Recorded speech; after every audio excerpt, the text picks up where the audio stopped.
ഈ ഒരു environmental Hazard ഒഴിവാക്കുക എന്നുള്ളത് മാത്രമല്ല, നമുക്കറിയാം ഈ പാഡുകൾ ഒന്ന് ഡിസ്പോസ് ചെയ്യുന്നത് തന്നെ വലിയ ബുദ്ധിമുട്ടാണ്. അത് ഒന്ന് നശിപ്പിച്ച് കളയണമെന്നുണ്ടെങ്കിൽ, അല്ലെങ്കിൽ അത് പ്ലാസ്റ്റിക് കണ്ടെയ്നിങ് വേസ്റ്റൊക്കെ ആയതുകൊണ്ട് ഈ പറയുന്ന ബ്രഹ്മപുരത്തെ മാലിന്യ കൂമ്പാരങ്ങൾ തീ കത്തിപ്പിടർന്നതുപോലെ നമുക്കുണ്ടാകുന്ന ഒരു പരിസ്ഥിതി മലിനീകരണം ഒരുപാടായതുകൊണ്ട് മെൻസ്ട്രുവൽ കപ്പിൻ്റെ യൂസ് കുറേ കൂടി പ്രോത്സാഹിപ്പിക്കേണ്ടതായിട്ടുണ്ട്. അപ്പോൾ അതിനെക്കുറിച്ച് തുറന്ന് സംസാരിക്കാനായിട്ട് സ്ത്രീകൾക്കും ഡോക്ടർമാർക്ക് പോലും മടിയാണ്. അപ്പോൾ ഇങ്ങനെയുള്ള ഒരു കാര്യത്തെക്കുറിച്ച്, അത് ഏത് സൈസ് ഉപയോഗിക്കണം, അത് ഉപയോഗിക്കുമ്പോൾ ശ്രദ്ധിക്കേണ്ട കാര്യങ്ങൾ എന്തൊക്കെയാണ് എന്നുള്ളതെല്ലാം നമുക്കിതൊന്ന് ഡിസ്കസ് ചെയ്യാം.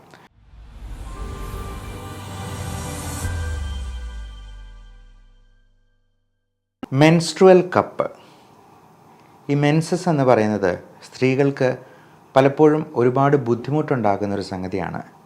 ഈ പാഡ് എപ്പോഴും മാറ്റേണ്ടി വരിക, ഒത്തിരി ബ്ലീഡിങ് ഉണ്ടെങ്കിൽ ഒരു ദിവസം തന്നെ 2-3 പാഡൊക്കെ മാറ്റി വെക്കേണ്ട സ്ത്രീകളുണ്ട്. അപ്പോൾ ഇവർക്ക് എല്ലാം ഈ ഒരു എൻവയൺമെൻറ്റൽ ഹസാർഡ് ഒഴിവാക്കുക എന്നുള്ളത് മാത്രമല്ല, നമുക്കറിയാം ഈ പാഡുകൾ ഒന്ന് ഡിസ്പോസ് ചെയ്യുന്നത് തന്നെ വലിയ ബുദ്ധിമുട്ടാണ്.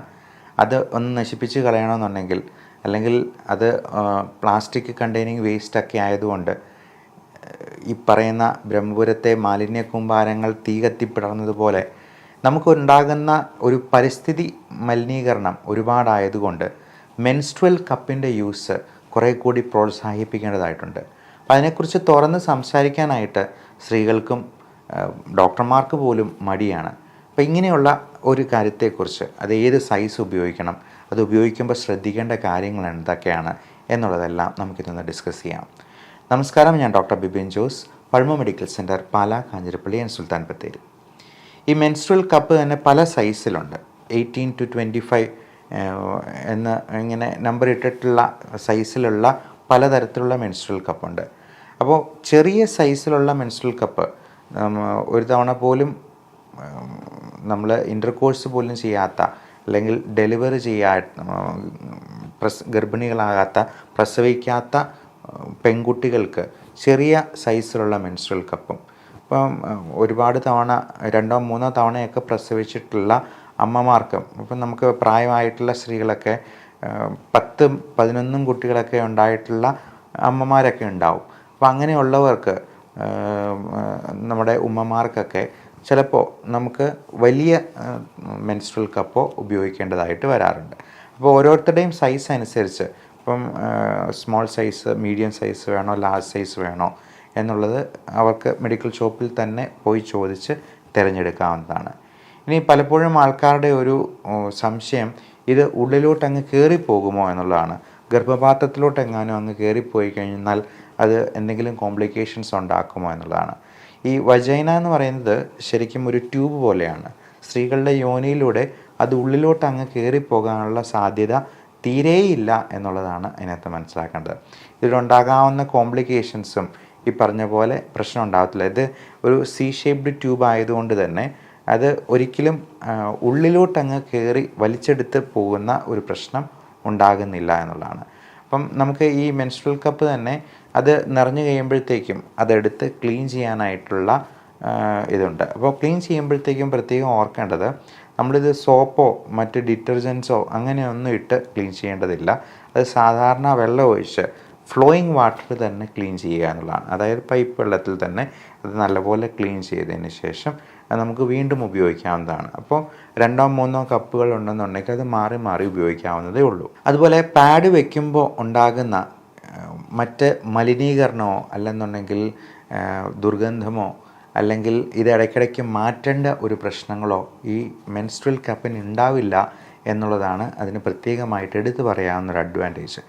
കാരണം നമുക്ക് ഒരു 12 മണിക്കൂർ വരെ ഈ മെൻസ്ട്രുവൽ കപ്പിനുള്ളിൽ ബ്ലഡോ അല്ലെങ്കിൽ എന്തെങ്കിലും സെക്രീഷൻസ് വരുന്നതോ അതിനകത്ത് ശേഖരിക്കാനായിട്ട് പറ്റും എന്നുള്ളത് കൊണ്ട് തന്നെ 12 മണിക്കൂർ നേരത്തേക്ക് നമുക്കിത് മാറ്റേണ്ട ഒരു ആവശ്യം വരില്ല എന്നുള്ളതാണ്.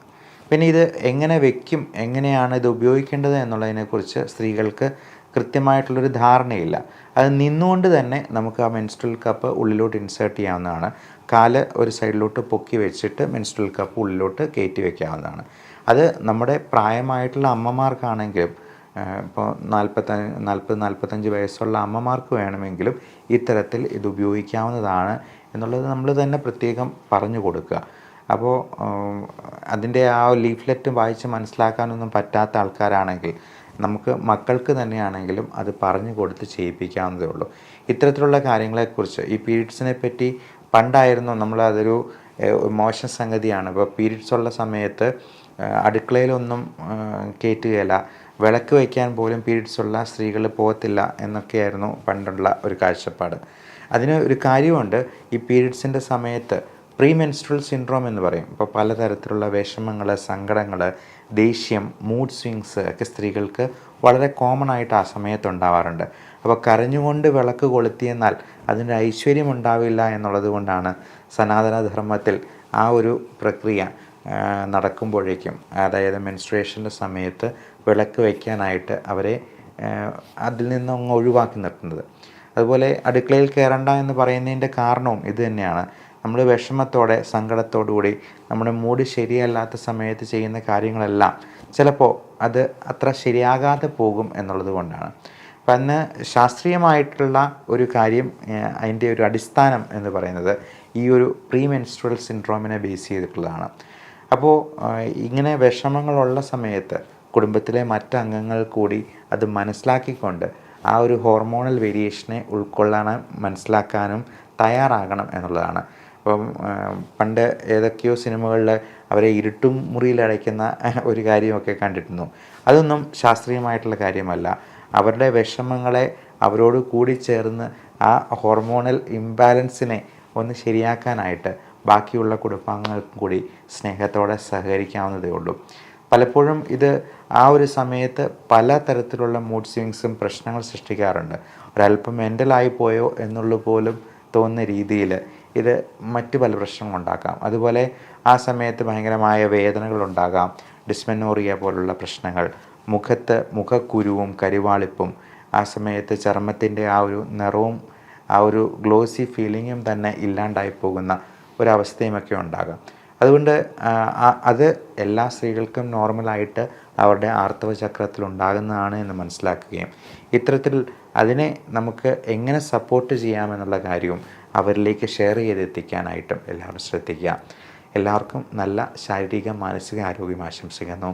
Love and regards, doctor Bipin Jose, പഴമ medical centre, Pala, Kanjirappally and Sultan Bathery.